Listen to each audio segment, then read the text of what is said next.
Dorothy, tawag ko sa kanya. Dorothy, nabuntis ko si Aurelia, agad at diretsahang sabi ko sa kanya. Mahal na mahal ko siya, at alam kong sa isang pagkakamali lang ay mawawala na siya sa akin. Dorothy is all I want. I love her so much that I can kill anybody just for her. Higit sa sarili ko ang nilalaan kong pagmamahal sa kanya.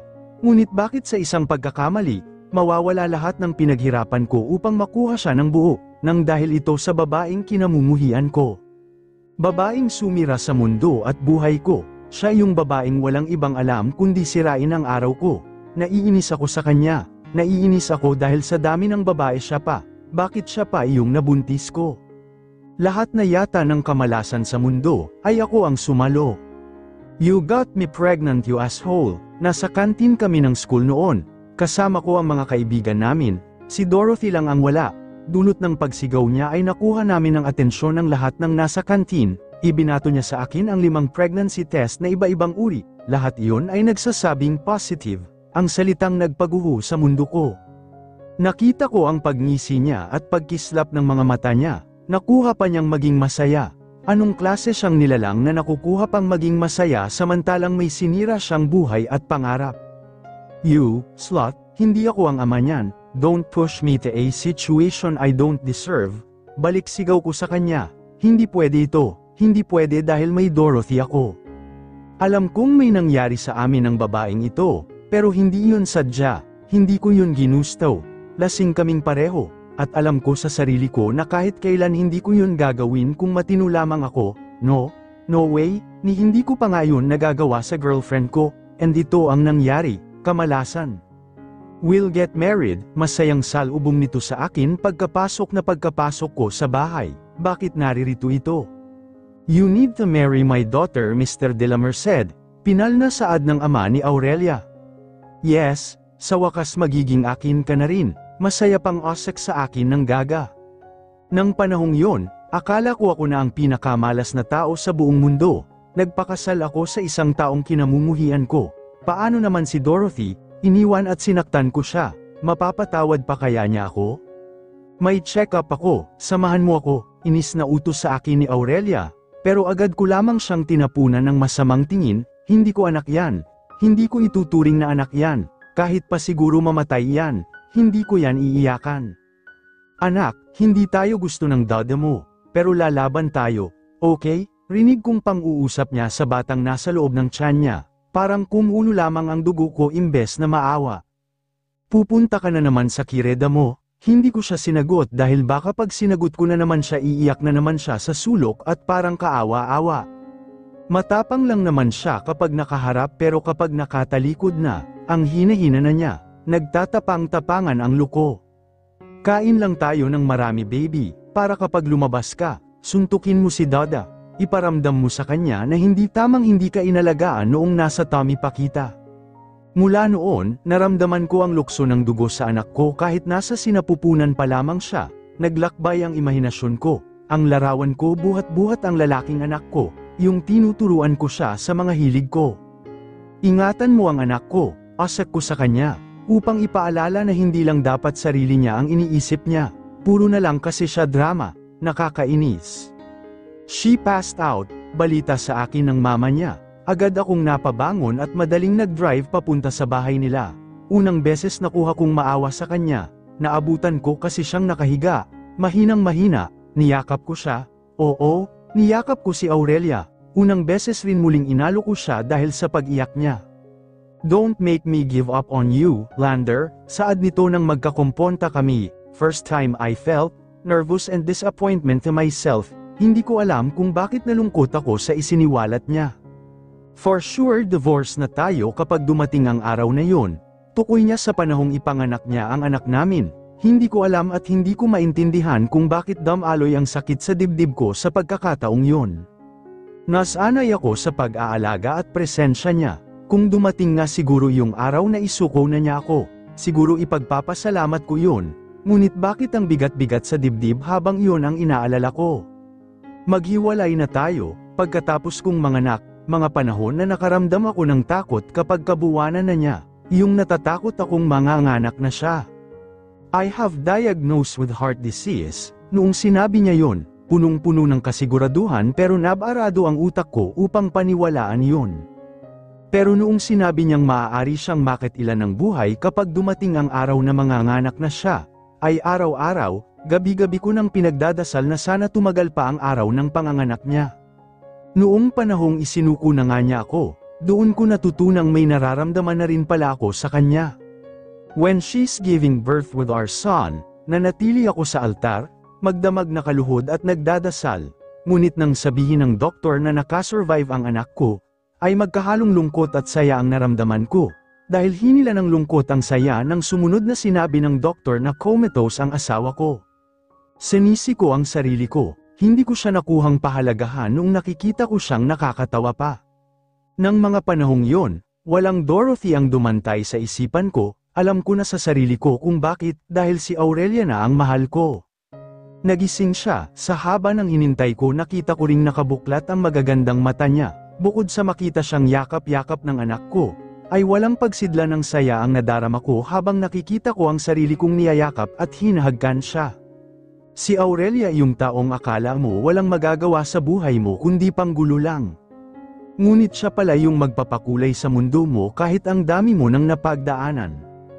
Ang dami na niyang isinakripisyo sa akin, ang dami na niyang ginawa para sa akin. Ngayon, kahit itulak niya ako palayo, kahit sabihin niya hindi na niya ako gusto, kahit ipagtulakan niya pa ako, babawiin ko ang dugot pawis na inalay niya para sa akin, ako naman ngayon ang susubok sa lahat ng ginawa niya, handa kong ialay ang lahat sa kanya. Handa kong ibigay pati ang buhay ko, mabuhay lang siya, she's been through a lot already, sa aming dalawa, siya ang karapat-dapat pang manatili. Mama, rinig kong sigaw ni Angelo, hindi ko mapigil ang mailabas ang masaya ngunit nang hihinang ngiti sa aking mga labi, I am so fragile and weak already, tuwing umaga, kapag nagigising ako, lagi kong tinitingnan ang sarili ko sa salamin, yung dating malaman-laman kong katawan, yung dating masisigla kong ngiti at yung kulay morena kong balat, lahat iyon ay napalitan ng pangangayayat, pamumutla, at pagiging mahina. Mama, you're so white na po, are you sick? Mama, I'll call Mommy Lola to get you medicine. Mama, kung nandito lang si Dada, hindi kanya hahayaang magkasakit ng ganyan, I miss Dada. Mama, and I know, miss na rin niya tayo. Iyong ngiti na nakabalot sa lobby ko ay napalitan ng pasadyang lungkot. Nag-isang linya ito at namuo ang sariwang tubig sa aking mga mata. I miss Lander, too, miss na miss ko na din siya anak, sobra. Mama, when did Dada back? I really miss him so much. Naiiyak na namang saad ng anak ko. Lagi kapag dumadating ang araw, walang punto na hindi ito umiiyak dahil sa paghahanap sa ama niya. I don't like this. I don't like my mama get sick, and Dada is gone for long. What happened to us? Mama, what happened to Dada? Iyong ideyang ayokong maranasan ng anak ko ang masaktan sa ganito kaaga, ay nangyayari na. Siguro nga, maling-mali ang desisyon ko, mali ang pagpapalayo ko kay Lander. Kasi maski ako, imbes na maging maayos dahil alam kong siguro ay hindi na ito masasaktan kapag nawala na ako ay maling-mali. Sobrang mali, dahil malayo sa maayos ang nangyayari ngayon, hindi lang ako ang nagsasuffer sa aming lahat. Hindi lang sarili ko ang sinaktan ko sa maling desisyong ito, kundi maging ang mga taong sangkot dito, maging sina mama at papa, mga kaibigan ko, si Lander at Angelo, lahat sila masasaktan ko, sinasaktan ko, hindi ko na alam kung paano ko pa maitatama ito, gayong kaunti na lang ang natitirang oras ko sa mundo. Mama, please beg Dada to come back, maswerte pa ako dahil hindi niya ako sinisisi kung bakit siya iniwan ng kanyang ama. Masaya sila noong hindi pa ako nagigising sa coma, masaya sila noong wala pa ako sa piling nila pero heto ako, pinaghiwalay at sinaktan sila, sana pala ay hindi na lang ako nagising noon, sana pala ay natuluyan na lang ako dahil pagod na ako sa nangyayari sa akin ngayon, why do I need to wake up when I was fated died so soon then, sayang yung chances nasasayangan ako dahil sinayang ko yun. May mga kaibigan akong magagaling na doktor sa Amerika, maghanda ka.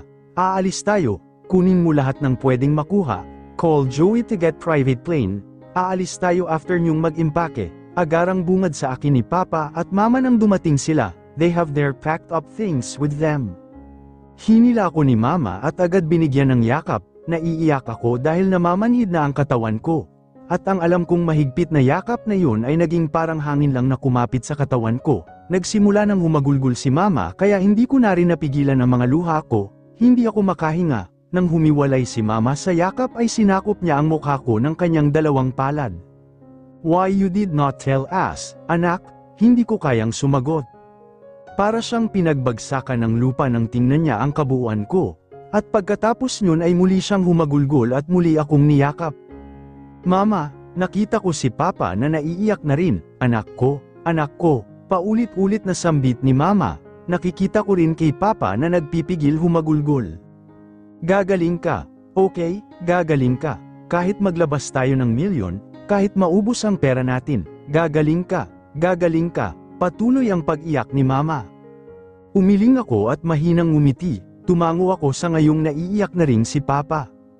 I already accepted my destiny, Ma, Pa, wala na akong ikagagaling pa, we can find donor, sino bang may gustong mag-donate ng puso para lang mabuhay ako? Mama, Papa, wala, malabo. God has a better plan for me, for all of you, kaya nangyayari ito, siguro ay mas ikabubuti ko ito, Mama, Papa, pagod na po ako, gusto ko na ring magpahinga. Sa sinabi kong yon, lalo lamang humagulgol ang mama ko. Mama, all we can do now, is to accept the fact, umiling-iling siya habang umiiyak. We can't just accept, because this is not the fact.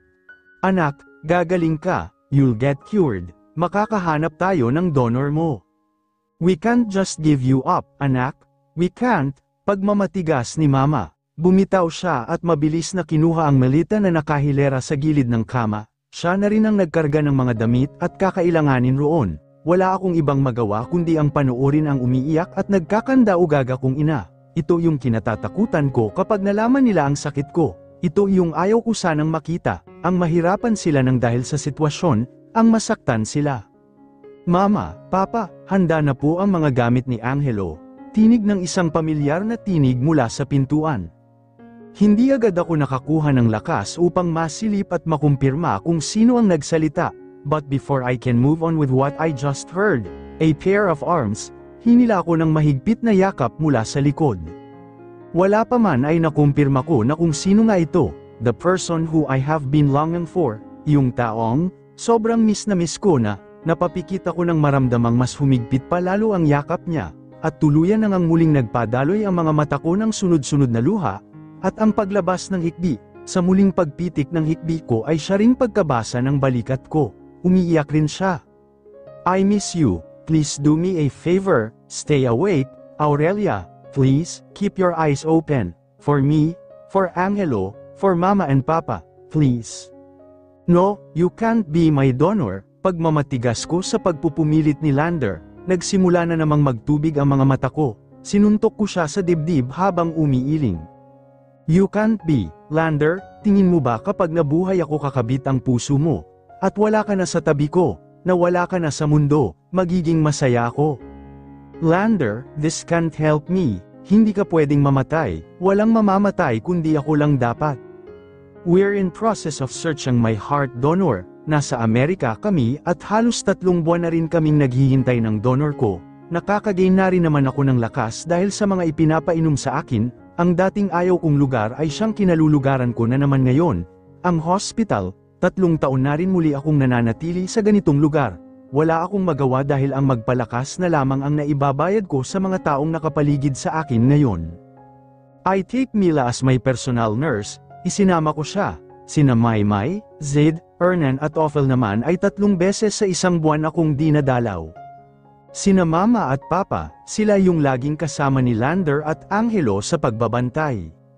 Ngayon ay kami na lang muli ni Lander ang natira dahil Mama and Papa enrolled Angelo in one of the prestigious learning center here.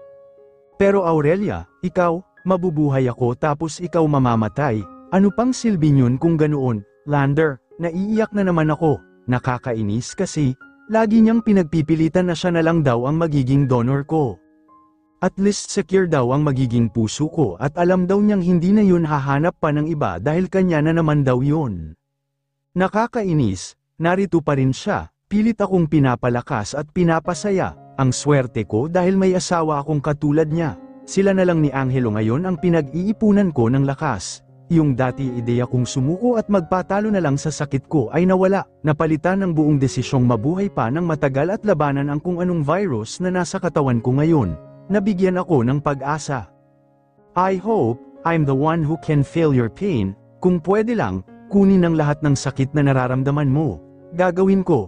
I hate seeing you this way, Aurelia. I hate seeing you in pain. Niyakap niya ako at hinalikan, puno yun ng pagmamahal. Huwag mo na ulit gagawin yung ginawa mo noon ha. Don't make me leave you again. Sa pagkakahiwalay ng katawan namin ay hinalikan niya ako sa lobby. Matagal, puno ng pagmamahal. Anong nangyari sa buhay mo noong umalis ka? 5 months, almost a year kang nawala. Hindi nagpakita. Alam mo bang miss na miss kita? Iyak ng iyak yung anak mo at hinahanap ka. Araw-araw, maktol ko na parang siya lahat ang may kasalanan. I spent it watching you. Alam mo ba kung anong ginawa ko para lang makita ka nang hindi mo ako nakikita? Alam mo bang ang sakit-sakit makita kang araw-araw walang palya sa pag-iyak? Alam mo bang gustong-gusto kitang lapitan kahit ayaw mo kapag mag-isa ka? Natutulala tapos iiyak na lang bigla, if you can't breathe. Kapag nanghihina ka, kapag hindi mo mahanap-hanap ang gamot mo, naiinis ako dahil hindi kita maalagaan. Akala ko naman kasi mas maganda yon. Smirk plastered on his face after what I said. Nakakainis, ang gwapo-gwapo niya habang kapag yung iba ang ngingisi ng ganyan. Maganda bang saktan ako? Maganda bang saktan mo sarili mo? Palayuin mo ako kung hindi mo na ako mahal. Pero kapag mahal na mahal mo pa ako, hayaan mo ako sa tabi mo. Hindi ko mapigil ang mapangiti, kung alam ko lang na ganito pala ang pakiramdam ng maalagaan ng isang Lander de la Merced, sana ay hindi na ako nag-isip pa na palayuin siya. Dahil sa nakikita ko, handa siyang masaktan, makasama lamang niya ako, napakapursigido, kakaibang Lander, iba sa nakilala ko, ganito pala siya magmahal, nakakataba ng puso. The thing that I had chased him for a long time, is the best decision I had ever done, kasi ito ang naging resulta, minahal niya ako ng sobra-sobra. Magpalakas ka, magpagaling, okay? Wala akong magawa kundi ang tumango at muling hapitin siya papalapit sa akin. I'm sorry. Sorry kasi, naging mahina ako. Sinakop ng malapad niyang palad ang likod ng ulo ko at lalo pa akong isiniksik sa kanya. Ang malakas at mabilis na pagpintig ng puso niya ay sariwang-sariwa sa tenga ko. It's okay to be weak, there is nothing wrong to be weak. Pero Aurelia, the more you accept the end of your weakness, you can't go with strength. It's better when you accept it and try to top it. Try to get better because being weak is like just your disease. The more you accept and wait to the end point of it, the more limits of chances will end too. Kailangan nating lumaban habang nabubuhay pa. Kailangan nating lagpasan ang kahinaan natin upang maging higit pa, upang lumakas ka. Habang nagsasalita siya, wala akong ibang ginawa kundi ang titigan lamang siya. Kung paano magbago ang ekspresyon niya. Napakaswerte ko, minahal at minamahal ako ng taong ito. Malambing kong sinakop ang mukha niya at mabilis na binigyan ng halik. Ang mga mapupulang labi niya ay napaawang dahil sa ginawa ko, napangiti ako nang lumabas ang malukong ngiti sa labi niya. Mahal na mahal talaga kita, bakit kaya, sobrang nagpapasalamat ako, dahil bumalik kami sa ganito. Parang hindi mo yun gusto hindi nga, lalo lamang dumilim ang tingin niya sa akin, ako naman ay lalo lang ring natutuwa dahil sa ekspresyon niya.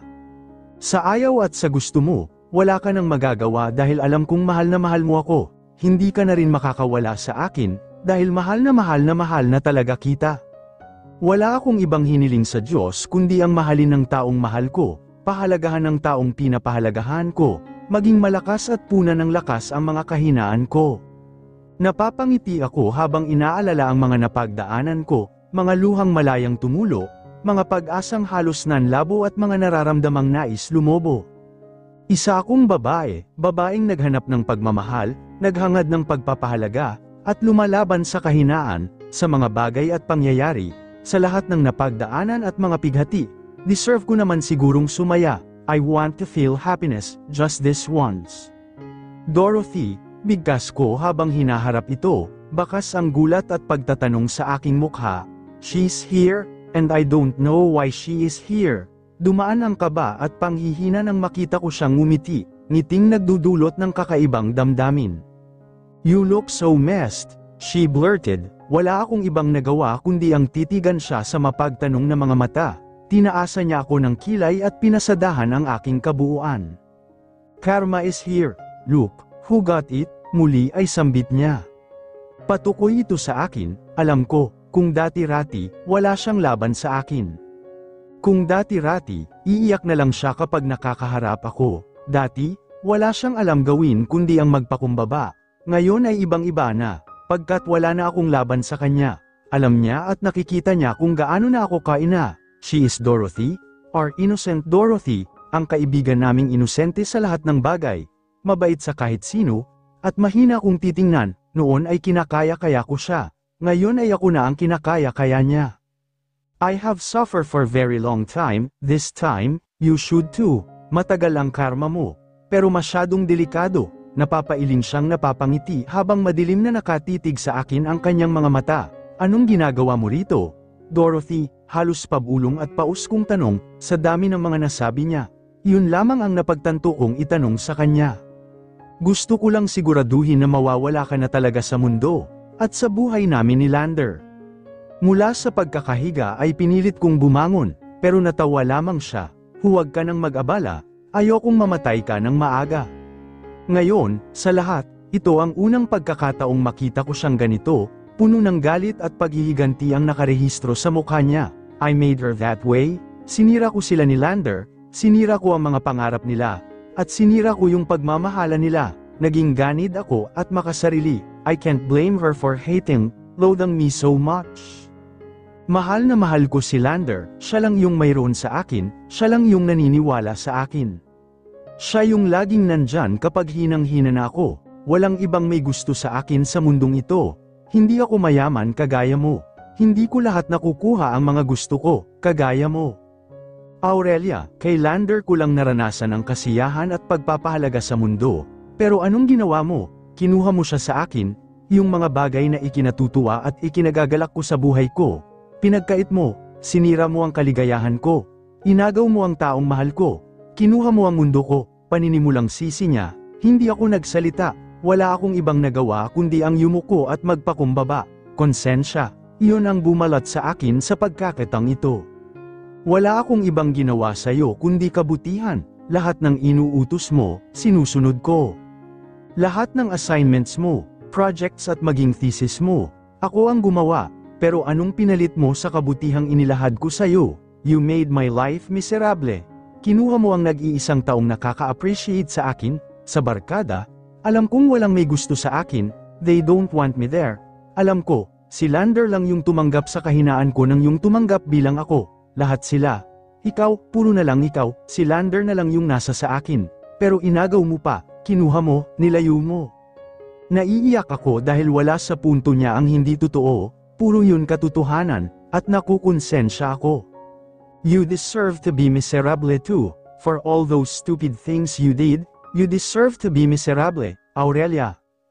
I wish you die, I hope you'll die. Ang ideya kung paano siya nakapasok, kung paano niya nalaman na narito ako ay wala na sa isip ko. Ang tanging laman na lamang yun ay ang bumalandrang naging kasalanan ko sa kanya noon. I was her nightmare. Ang kakaisang taong nagmahal sa kanya ay inilayo ko para sa sarili kong kapakanan. She's been good to me, back then. Pero ako, wala akong ibang ginawa kundi ang gawin siyang miserable. Mula sa pagyuko ko ay napaigtad at nagulat ako nang marinig ko ang impit niyang pagsigaw. Get off me, Lander, inis nitong sigaw, habang nanlilisik ang mga matang nakatingin sa nakahawak sa kanyang si Lander. Puno ng pag-aalala at pagsusumamo ang nakadepina kay Lander habang mahigpit at pilit na hinila si Dorothy palabas ng pinto. This is the first time I saw anger in his face, yung galit na nagmumula sa kaibuturan. Unang beses kong makitang ito ang ibinibigay niyang reaksyon sa dati niyang pinakaiingatan. Dati-rati, ako ang ganyan. Ako ang tinatapunan niya ng ganyan. Dati ay sa akin lang siya galit. Dati ay hindi niya magawang hawakan ng mahigpit at saktan si Dorothy. Dati ay puro ingat at pagmamahal ang ibinubuhos niya dito. Ngunit ngayon ay sadyang nag-iba na. Ibang-iba na. Nasasaktan ako, Lander, ano ba? Nakita ko ang lalong nag-aapoy na galit sa mukha ni Lander habang tinititigan si Dorothy. Get the hell out of this place or I'll kill you, Dorothy. Mabibigat at nanggagalaitin nitong sabi kay Dorothy na ikinatakot naman nung huli. Pinilit kong tumayo upang pigilin siya kay Dorothy. Nakita ko ang pamumuo ng luha sa mga mata ni Dorothy habang hinahawakan ang kamay ni Lander na mahigpit na nakahawak sa kanya. What happened to you, Lander? Bakit ka ganito? Nasasaktan ako. You said I'll wait, right? Lagi mong sinasabi na maghintay ako. Ito ba? Ito ba yung sinasabi mong hintayin ka? You're so unfair. Pinaghintay mo ako. Pero hindi mo rin naman pala ako babalikan. Bakit? Dahil yung babaeng yan na ang mahal mo. Ang nag-aapoy na galit sa mukha ni Lander ay naging kalmado. Binitiwan niya ang hawak kay Dorothy at tinitigan ako. Tinanguan ko siya at nginitian. Oo, sagot niya habang sa akin nakatingin. Tumulo ang luha ko dahil sa bigat ng sitwasyon. I'm sorry for making you wait. Pasensya na kung pinaghintay kita sa wala. Mahal ko na siya.